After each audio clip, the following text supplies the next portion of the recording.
오늘 저희가 함께 나눌 말씀은 고린도서 4장 16절에 17절 말씀, 예수님의 중심이라는 예수님께서 보시는 중심이라는 내용으로 오늘 말씀 함께 기록되어 있는 모든 사건들을 보아가면서 말씀 같이 나누도록 하겠습니다. 오늘 보실 본문 고린도서 4장 16절에서 18절 말씀은 새 번역으로 하면은 조금 더 알기 쉽게 되어 있습니다. 새 번역을 제가 읽어보도록 하겠습니다. 그러므로 우리는 낙심하지 않습니다. 우리의 겉사람은 낡아가나 우리의 속사람은 날로 새로워집니다. 지금 우리가 겪는 일시적인 가벼운 고난은 비교할 수 없을 정도로 영원하고 크나큰 영광을 우리에게 이루어 줍니다. 우리는 보이는 것을 바라는 것이 아니라 보이지 않는 것을 바라봅니다. 보이는 것은 잠깐이지만 보이지 않는 것은 영원하기 때문입니다. 아멘.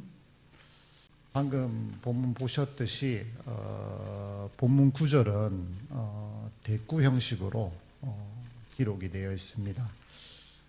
겉사람과 속사람, 그리고 경한 것과 크고 영원한 것, 그리고 보이는 것과 보이지 않는 것의 대꾸 형식으로 본문이 기록되어 있고요.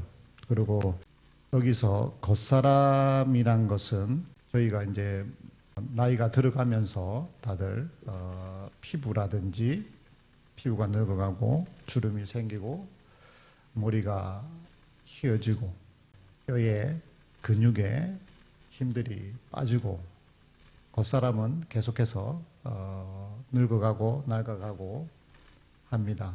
그러나 저희 안에 있는 속사람은 그렇지 않고 영원하고 크고 영원한 것이고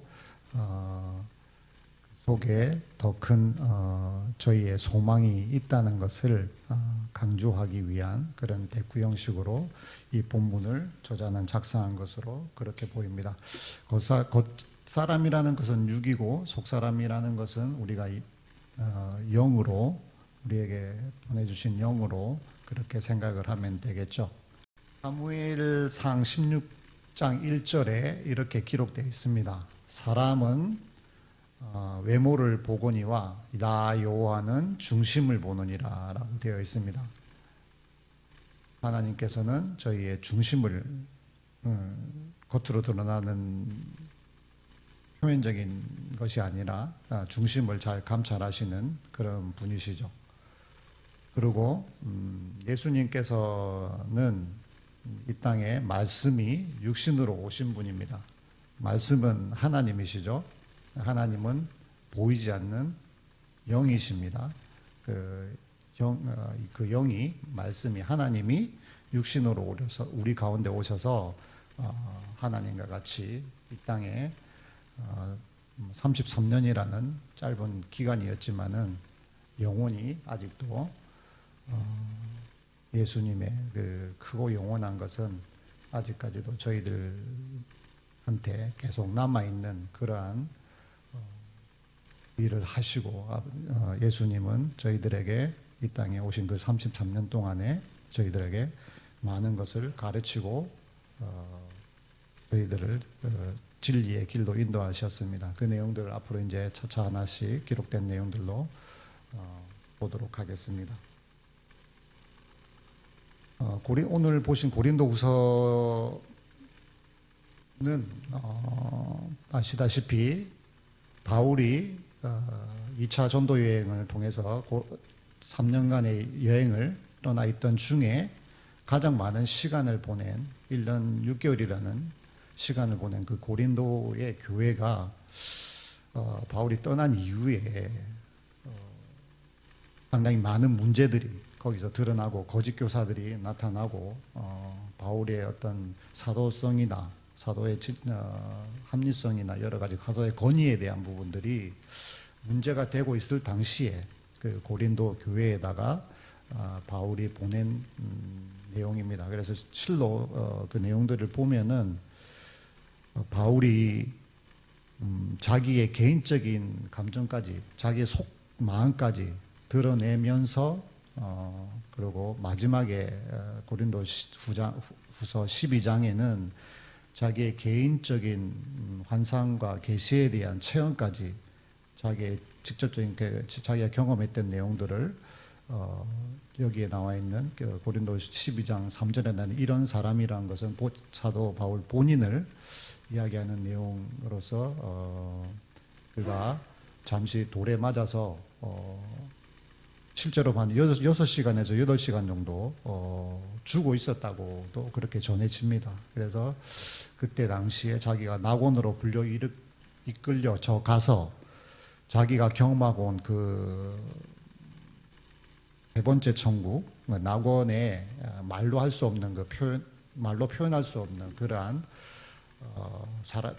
사람으로서는 감당해낼 수 없는 그러한 경험까지 한 개인적인 체험까지도 그렇게 이야기를 하면서까지 자기의 중심, 자기가 사도로서 예수님의 중심을 가지고 자기가 정당하게 고린도 교회에 전하고자 하는 말, 이 땅에 알려주고자, 예수님께서 알려주고자 하신 바, 그리고 본인이 하나님이신 예수님으로부터 배운 그 내용들을 솔직하게 그 고린도후서에는 적어서 고린도 교회에다가 전하고 있는 그러한 내용들이 있는 구절입니다.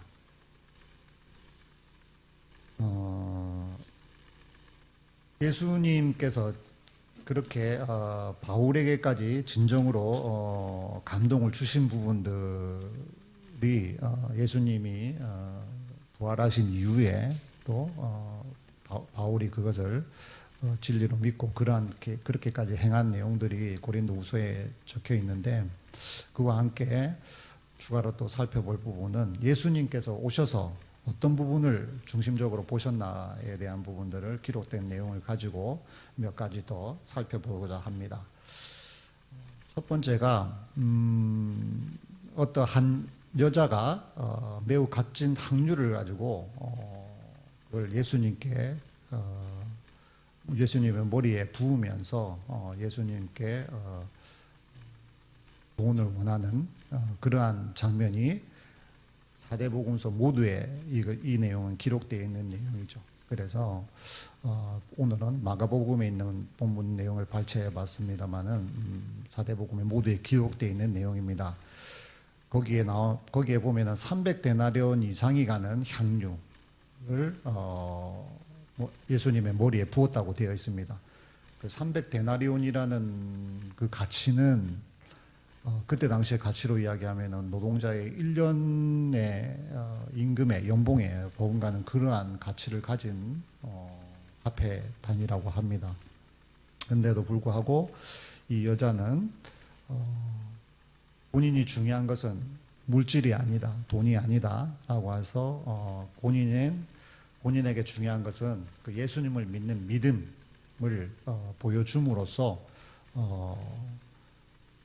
예수님께서 이 사실을, 이 여자가 행한 일을 앞으로도 널리 기억되게 하셔가지고 아주 그 일이 이루어져서 지금까지도 모든 사대복음서에 기록되면서 전해지고 있는 내용입니다.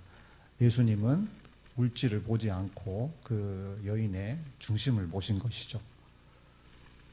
두 번째 내용은 가나안의 한 여자 하나가 있었습니다. 마가복음에는 헬라인의 여자라고도 기록되어 있습니다. 그래서 그 여자가 자기의 딸이 귀신이 들린 것을 두려워해서 예수님을 찾아옵니다. 그래서 그 예수님께 자기 딸을 구해 주시기를 바라는 그러한 대목입니다. 여기서 그 여인은 예수님께 자기의 처지가, 그러니까 그때 당시 가나안 여인, 헬라 여인이라고 하는 사람들은 로마 제국으로 봤을 때 이방인이고 개와 같은 취급을 받은 그런 아직도 가치 없는 그러한 처지에 있는 그러한 여인입니다. 근데도 불구하고 예수님의 믿는 그 믿음으로 찾아와서 예수님께 자기의 딸을 구원해 주기를 구합니다. 그때 예수님께서 자녀의 떡을 취하여 개들에게 던짐이 마땅하지 아니하니라. 예수님께서 말씀하시지만은 예수님께서 그 본문 위의 말씀을 보시면은 이스라엘의 집에 잃어버린 양 외에는 다른 데로 보내심을 받지 아니하였노라라고 예수님께서 말씀하십니다. 그래서 즉 예수님께서 오신 것은 이스라엘 백성들, 유대인을 구원하기 위한 그 목적이 하나님께서 보내신 그 첫 번째 목적은 구원의 목적은 거기 있으나 이방인들에게도 개 취급을 받는 이방인들까지도 그러니까 주위에 있는 그때 당시에 그 말씀을 하시는 당시에 그 주위에 있는 사람들에게 그 여인의 취급은 개와 같은 취급을 받고 있는 상황이었기 때문에 그 여인이 취지가 그래야 했기 때문에 이 여인에게도 그 예수님의 구원이 미치는 것이 합당한 것이냐라는 것을 의도적으로 이렇게 질문한 것으로 파악이 됩니다. 그래서 그럼에도 불구하고 그 여인은 개들도 제 주인의 상에서 떨어지는 부스러기를 먹나이다라고 말을 하며 자기의 처지가 자기가 예수님이 구원을 해주시든 안 해주시든 그게 구원이 이루어지든 자기의 딸의 구원이 이루어지든 안 이루어지든 상관없이 자기의 처지가 어떤 처지든 상관없이 그 예수님을 믿는 그 믿음 하나만으로 찾아온 것입니다. 그래서 예수님은 그 믿음의 중심을 보시고 그 처지를 본 것이 아니라 그 믿음의 중심을 보시고 예수님께서는 그의 딸이 나으리라라고 해서 그의 딸을 고쳐주십니다.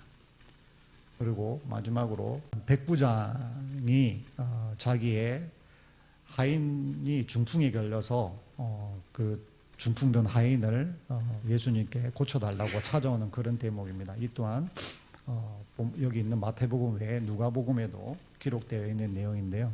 그래서 그 백부장이라는 신분은 그때 당시 로마 제국의 100명의 군인들을 거느리는 지휘관의 신분을 가진 사람이죠.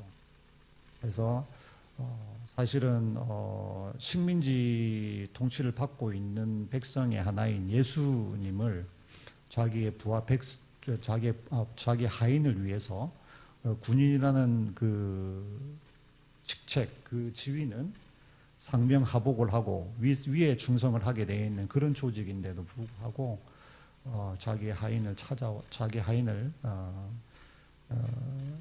아끼는 마음으로 찾아와서 그 예수님께서 그리고 로마 제국의 군인의 지위를 가진 사람임에도 불구하고 예수님께서 그 자기가 아끼는 그 하인이 얼마나 안타까웠으면은 예수님을 찾아가면은 반드시 고쳐줄 수 있을 것이라는 그 믿음 하나를 가지고 찾아온 것이고, 이 백부장이 이미 그게 예수님이 실제로는 고쳐주시고 돌아가면 고쳐져 있을 것이다라고 돌려보냅니다만은 그 고침을 받기 이전부터 먼저 이 백부장은 예수님을 찾아가면은 자기 하인이 여러 가지 자기가 지위가 있고 돈도 있고 명예도 있는 그런 직책이었기 때문에 여러 가지 예수님을 찾아오기 이전에 뭔가 손을 써봤겠죠. 그러나 나아지지 않았지만은 예수님을 찾아오면 나을 수 있다는 그 믿음으로 나아온 것입니다. 그래서 예수님께서는 그 백부장의 지위나 어떤 식민 통치를 하고 있는 지배자의 어떤 권위나 이런 것에 눌려서 그걸 고쳐준 것이 아니라 그 백부장의 믿음의 중심을 보시고 그 백부장의 하인을 고쳐주신 것입니다. 그리고 예수님과 함께 있었던 12제자 중에 하나인 베드로는 처음에는 지금 마가복음 14장 37절에서 38절 말씀은 예수님께서 잡혀가시기 직전에 겟세마네 언덕에서 기도를 하실 때 대목입니다. 그래서 기도를 하시고 돌아오셔서 자고 있는 모습들을 보고 제자들이 자고 있는 모습을 보고 시험에 들지 않게 깨어있어 기도하라.